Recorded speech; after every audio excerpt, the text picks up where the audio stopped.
Não pertenço mais às trevas. As obras do diabo na minha vida foram quebradas. Eu pertenço a Ele, sou a igreja.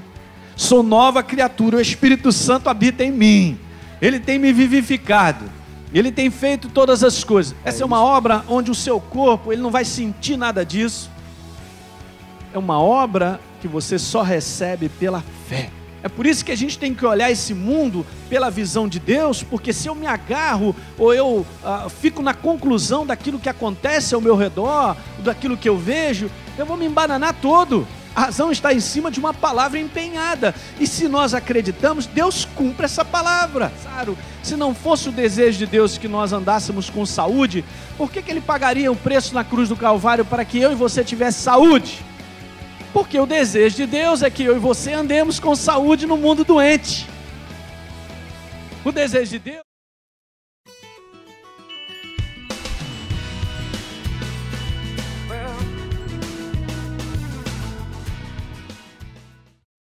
Muito bem, Isaías capítulo 53, o livro de Isaías é um livro que fala a respeito de Jesus. E eu comentei aqui no domingo passado, falando que Jesus, quando ele havia ressuscitado, ele encontra com 2 discípulos no caminho da cidade, de um lugar chamado Emaús. E o que acontece? Que Jesus começa a falar com eles a respeito daquilo que havia sido escrito sobre ele no Velho Testamento. E diz lá que ele começou pelos profetas, salmos, não deixou um livro de fora. Moisés, os profetas, os salmos, para provar que estava escrito a respeito dele no Velho Testamento, de que um dia ele viria para fazer essa obra maravilhosa. Mas o que é incrível é que desde o Velho Testamento, essa obra, nesse contexto que nós vamos ler de Isaías 53, de substituição, já tinha sido revelado. Só que os discípulos, ao andarem com Jesus, não tinham essa percepção. E eles tiveram que ter um tempo depois do batismo no Espírito Santo, para começar a ter esse entendimento. E somente o apóstolo Paulo, olha que coisa interessante, se você não sabe disso, somente o apóstolo Paulo começa a trazer isso, fundamentando a substituição de Jesus na cruz do Calvário, a obra da justiça, de quem nós somos em Cristo, porque os discípulos, eles não conseguiram enxergar isso. Os evangelhos não falam sobre isso. Anunciam a Jesus, o Rei da Glória, mas não fala da sua obra. E nós, como igreja, e o apóstolo Paulo, no Novo Testamento, nas cartas que ele escreve, ele fala muito sobre a igreja. Nós temos que saber quem nós somos, diga aleluia. Nós precisamos saber muito bem quem somos e a obra que Deus fez na cruz do Calvário. Então, Isaías 53 diz assim, verso 4, certamente Ele tomou sobre si as nossas enfermidades. Preste bem atenção, essa palavra no Velho Testamento, ou seja, no original, no hebraico, é sholi, e significa estar fraco, doente, fisicamente. Então, eu não posso pegar esse verso aqui e traduzir e fazer podemos usar assim, estou doente da minha alma. Você até pode usar, mas o sentido desse verso e o contexto é física, cura física, doenças. E veja, e levou as nossas dores, macobe, significa dor física. Ele foi transpassado pelas nossas transgressões, e ele foi moído pelas nossas iniquidades. O castigo que nos traz a paz estava sobre quem? Estava sobre ele. E pelas suas, nós fomos o quê? Nós seremos sarados? Não. Nós fomos. É passado isso? Então há 2000 anos que essa questão já está resolvida ou não? Então está resolvida. Fomos sarados. Rafa, essa palavra e significa sarar fisicamente. Eu sou o Senhor que te saro. Isso está lá em Êxodo, capítulo 15, verso 26. Atos 10, 38, falando sobre o ministério de Jesus. Na prática, ele andou 3 anos e meio fazendo a vontade de Deus na prática. E veja o que está escrito aí. Como Deus ungiu a Jesus de Nazaré com o Espírito Santo e poder. Glória a Deus, hein? Poder. O qual então ele andou por toda parte, fazendo o que, gente? O bem. E está escrito aí que ele fazia o que também? Curava.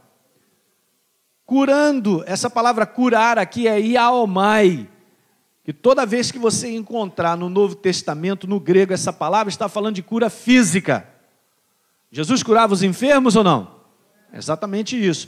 Curando a todos os oprimidos do diabo. Está claro isso ou não, gente? Quem é que oprime, fazendo com que as pessoas fiquem cada vez mais doentes? É ele mesmo. Porque Deus era com ele. Ok? Essa questão aqui de ler oprimidos é porque havia uma autoridade para. Ouça bem isso nessa manhã. Havia uma autoridade para. O diabo tocava ou continua tocando nas pessoas que lhe pertencem.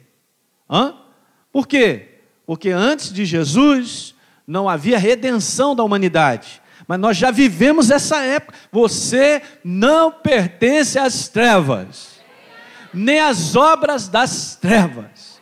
Aleluia, já estou animado só lendo o versículo. 1 João 3,8. 1 João 3,8. Veja o que está escrito aí isso. No finalzinho de 1 João 3, capítulo, verso 8, finalzinho. Para isto se manifestou o Filho de Deus. Para isso, na cruz do Calvário, ele se entregou por mim e por você. Levou a nossa morte para destruir as obras do diabo. Pergunto eu, na minha inocência, nessa manhã, foi destruídas as obras do diabo? Por que a gente permite que essas obras ainda prevaleçam na nossa vida? A questão, gente, é permissão, porque Deus já fez. Pelas suas pisaduras fomos o quê? Sarados. Então, para destruir as obras do diabo, porque o diabo veio para matar, roubar e destruir a vida do homem. Você está compreendendo o que eu estou dizendo? Glória a Deus. A igreja, ela precisa cada vez mais crescer naquilo que ela tem e guardar e exercitar a autoridade, a posse que tem. Isso precisa mais. E muitas vezes eu percebo que a pessoa fica naquela condição: Senhor, me sara, cuida de mim e tal. Meu Deus, olha, faz isso na minha vida, naquilo outro. E Deus já está em cima, eu já fiz. Efésios 1, verso 3 diz lá: bendito Deus e Pai, nosso Senhor Jesus Cristo, que nos tem abençoado com toda sorte de bênçãos espirituais. Tremendo, hein? Que nos tem abençoado. Significa que Ele tem abençoado hoje, vai continuar amanhã, porque isso aí é uma continuidade. Nós vivemos debaixo daquilo que Deus já realizou.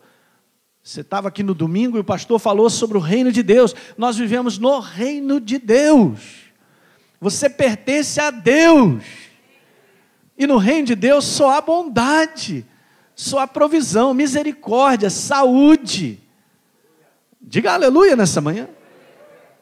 E aí então, vamos a 1 Coríntios, primeiro capítulo, verso 17, eu tinha lido aqui com vocês sobre isso, e eu quero repetir, porque Paulo sabia daquilo que tinha acontecido na cruz do Calvário. Ele foi o apóstolo onde Jesus se apresentou para ele, para revelar essas coisas que a igreja precisa ter muito profundamente.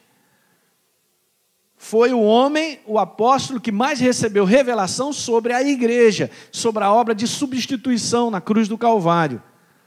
Veja, então, 1 Coríntios 1, 17, o que está escrito lá? E Paulo diz assim, eu não fui enviado para batizar, ele estava falando sobre isso, mas então ele diz assim, mas eu fui enviado para pregar o evangelho, anunciar as boas novas. E agora, de que maneira eu vou anunciar essas boas novas? Com a sabedoria de palavra? Não com a sabedoria de palavra, que ele disse, humana, mas ele disse assim, para que não se anule a cruz de Cristo. Ele não queria interferir com as ideias dele sobre aquilo que Deus já havia feito na cruz do Calvário. Diga aleluia.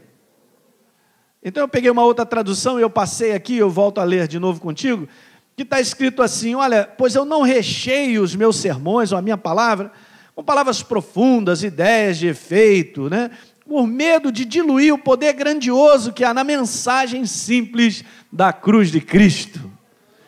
Qual é a mensagem? Jesus venceu as trevas. Não pertenço mais às trevas. As obras do diabo na minha vida foram quebradas.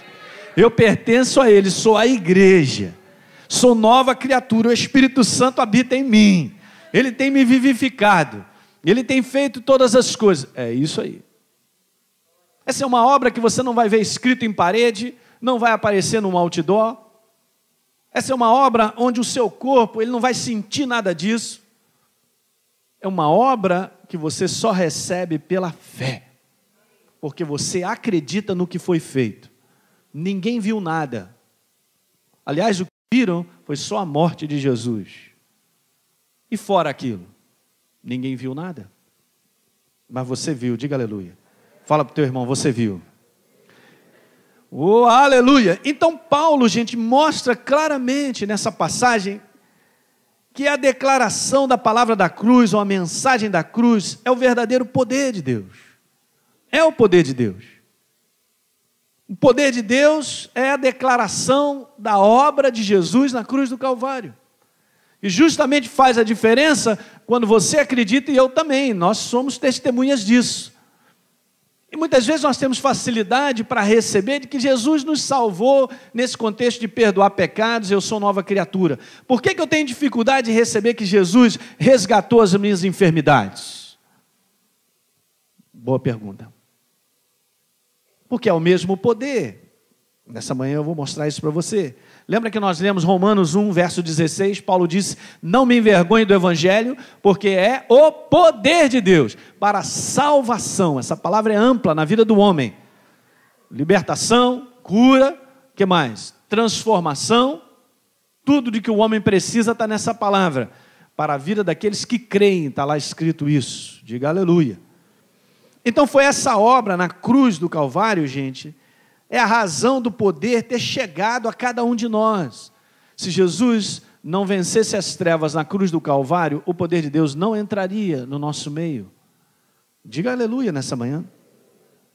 Então, olha, ouça nessa manhã, sem o sacrifício eterno de Jesus na cruz, e eu quero falar mais sobre isso, sobre essa questão da substituição, jamais esse poder libertador da vida de Deus chegaria aos homens. Eu tenho que olhar para mim, independente do que sinto, do que vejo, como eu falei aqui quinta-feira, das aparências, independente de qualquer coisa, Deus já fez uma obra na cruz do Calvário. Eu olho, ela foi feita, é a maior verdade, eu creio e ela me pertence. Porque justamente de eu acreditar do que foi feito na cruz do Calvário, que nós vamos pertencer a Ele, nós vamos para o reino dEle, nós usufruímos do poder dEle se manifestando na nossa vida, diga aleluia! Então isso tem que estar em alta no nosso espírito. Vá comigo a Hebreus. Recentemente nós estávamos aqui falando sobre a aliança de Deus com os homens. E nós vamos ler essa passagem em Hebreus, capítulo 9. Aleluia. Hebreus 9, vá lá comigo, igreja, verso 24. Diz assim, porque Cristo não entrou em santuário feito por mãos. Não há autoria do livro de Hebreus, mas muitos acreditam que seja o apóstolo Paulo, porque ele fala dessa obra, ele traz coisas de revelação em relação à igreja muito tremendas. Agora veja que coisa, porque Cristo não entrou em santuário feito por mãos, figura do verdadeiro, porém no mesmo céu, para comparecer agora por nós, diga por nós. Alguém compareceu por nós, diante de Deus. Veja aí, vamos aí ao verso número 25. Nem ainda para se oferecer a si mesmo muitas vezes. Olha só. Como sumo sacerdote, cada ano entra no santo dos santos com sangue alheio. Veja, verso 26. Ora, nesse caso, seria necessário que ele tivesse sofrido o quê? Não, desde a fundação do mundo. Agora, porém, ao se cumprirem os tempos, se manifestou, eu grifei isso aqui bem grande na minha Bíblia, se manifestou uma vez por todas. Repita, uma vez por todas. Diga, já foi feito. Já foi feito. Uma vez por todas, para aniquilar. Que palavra maravilhosa, meu irmão. Aniquilar. Está aniquilado. Alguém entende o poder dessa palavra ou não? Pelo sacrifício de si mesmo, o quê? O pecado, a natureza. As obras do diabo na nossa vida era porque nós estávamos atrelados a uma natureza pecaminosa, a natureza da iniquidade, que fazia parte da humanidade. Diga aleluia. Agora vá comigo ao capítulo 10, verso 10. Nessa vontade é que temos sido santificados, nós a igreja, mediante a oferta do corpo de Jesus Cristo, mais uma vez, eu grifei, uma vez por todas.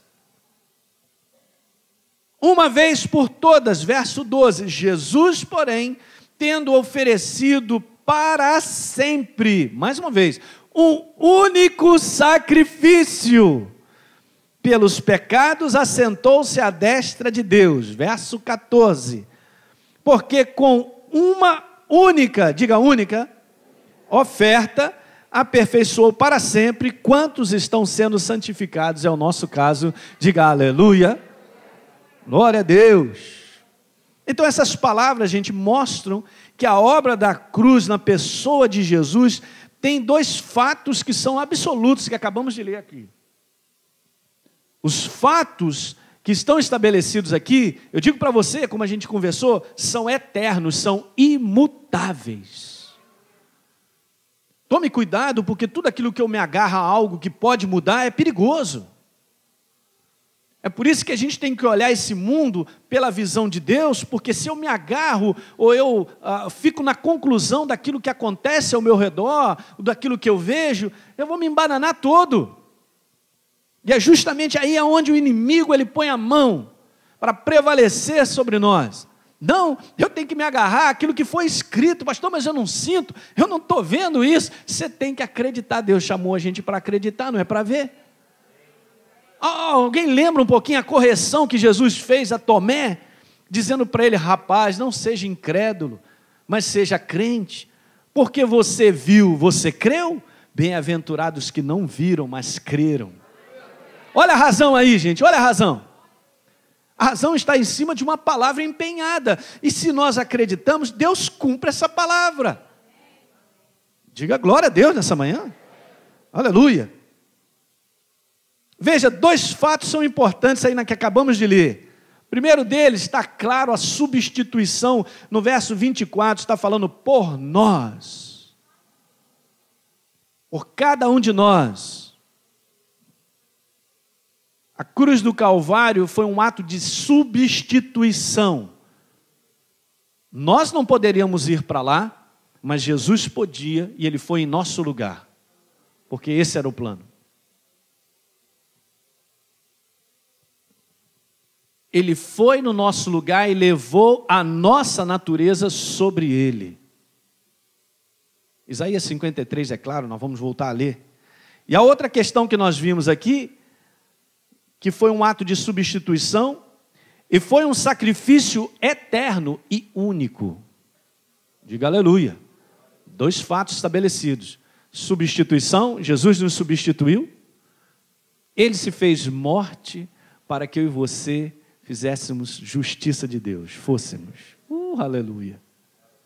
Acabou, está feito. Está valendo, pastor? Está valendo há mais de 2000 anos. Será que a igreja não acorda? A igreja tem que anunciar essa mensagem. É a mensagem de quem nós somos. Eu tenho que saber quem eu sou. RG 94564/6. Inscrição no PIS/PASEF 95. Esquece esses números, meu irmão. Se a gente tem decorado esses números, é melhor a gente ter decorado os versos de quem nós somos em Cristo. Porque são esses que nos darão vitória sobre as trevas. A nossa jornada, a nossa caminhada até o final. E vemos a plenitude do poder de Deus sobre nós. de ver cumprir os dias que Ele tem preparado para mim e para você. Pastor, como é que eu vou ver isso cumprido? Exercendo o meu conhecimento na obra de Jesus na cruz do Calvário. Por isso Paulo, no primeiro capítulo de Coríntios, ele fica assim desesperado, fala, meu irmão, não quero saber de mais nada, eu não vim anunciar aqui nada no meu nome, com ostentação de linguagem, eu vim aqui para falar dessa verdade, porque eu não quero tirar o poder dessa verdade, aleluia. Não pode, gente. Volte comigo para você ver como Paulo estava mais empolgado do que eu. 1 Coríntios capítulo 2, e disse lá para eles assim, olha moçada, verso 4, a minha palavra, a minha pregação, não consistiram em linguagem persuasiva de sabedoria, não é coisa humana, eu não estou aqui para convencer que vocês precisam receber a Jesus. Meu Deus do céu, se a gente ainda está nessa, nós estamos lascados, gente. Quem quiser e tiver um coração aberto e tem o livre-arbítrio, a compreensão de entender que Ele é Deus e que nós dependemos, agarra Ele e recebe. Se eu vou ficar trabalhando para tentar convencer as pessoas? Mas em demonstração do Espírito e de poder, para que a vossa fé não se apoiasse em sabedoria humana, e sim no poder de Deus. O poder de Deus, Ele falou, é a cruz de Cristo. É a obra que Jesus fez na cruz do Calvário, não é a cruz, a madeira, é a obra. Aleluia!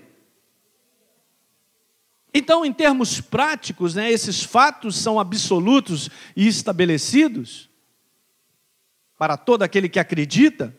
Por isso eu e você nos tornamos novas criaturas. Jesus, então, Ele se fez pecado e enfermo, porque isso está declarado lá em Isaías 53 como substituto.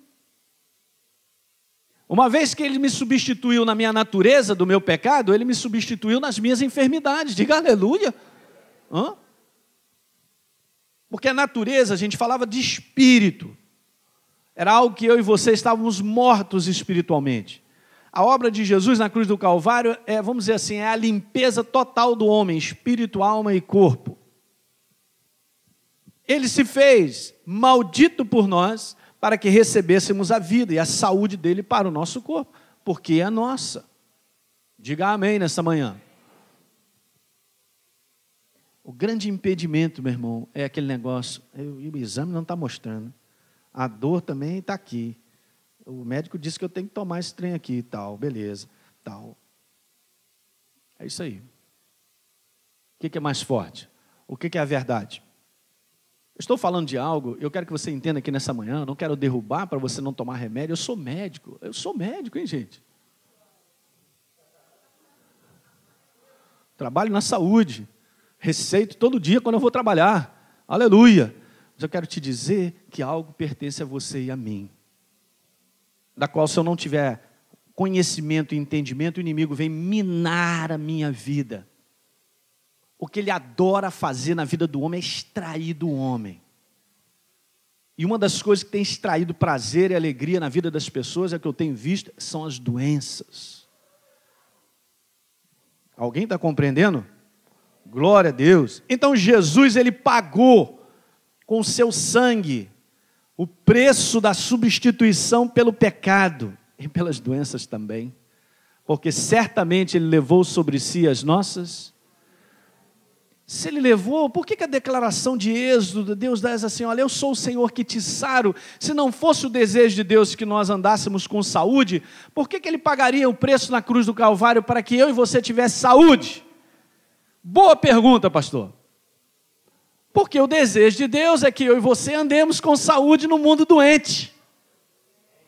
O desejo de Deus é que eu e você tenhamos provisão no mundo onde não há provisão. O desejo de Deus é que a gente ande com alegria num mundo cheio de tristeza. O desejo de Deus é que a gente faça bons relacionamentos num mundo onde as pessoas estão se matando. Hello somebody nessa manhã? Porque essa é a obra da cruz do Calvário. É justamente isso que faz com que a vida do homem seja construída, gente.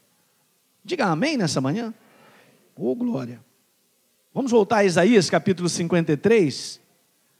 E eu quero te mostrar algo muito precioso.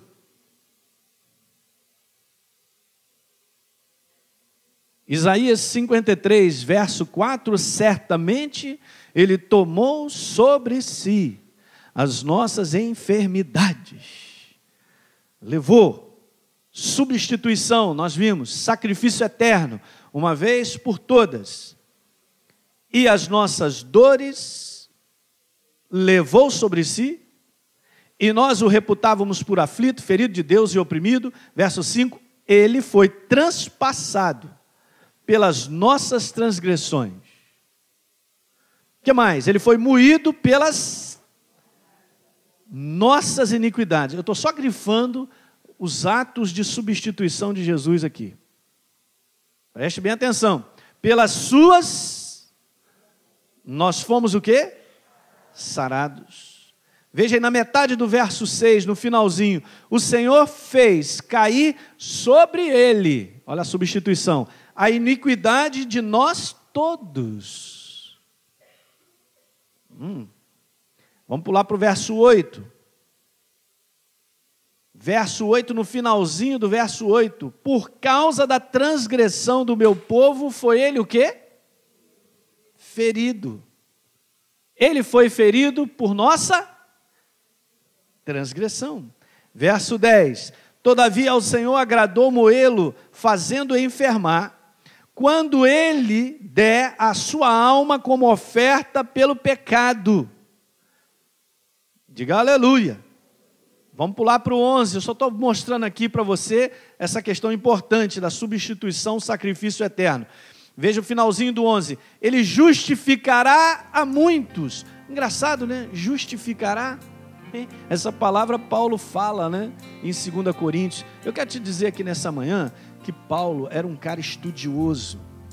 E o que Paulo recebeu de revelação, como ele mesmo fala em Filipenses, ele recebeu porque ele foi ao Velho Testamento e foi iluminado pelo Espírito Santo para compreender a obra de substituição na cruz do Calvário. Por isso Deus permitiu e passou isso para ele registrar, para que eu e você, a igreja, vivêssemos na base do Novo Testamento, dessas verdades que pertencem a mim e a você.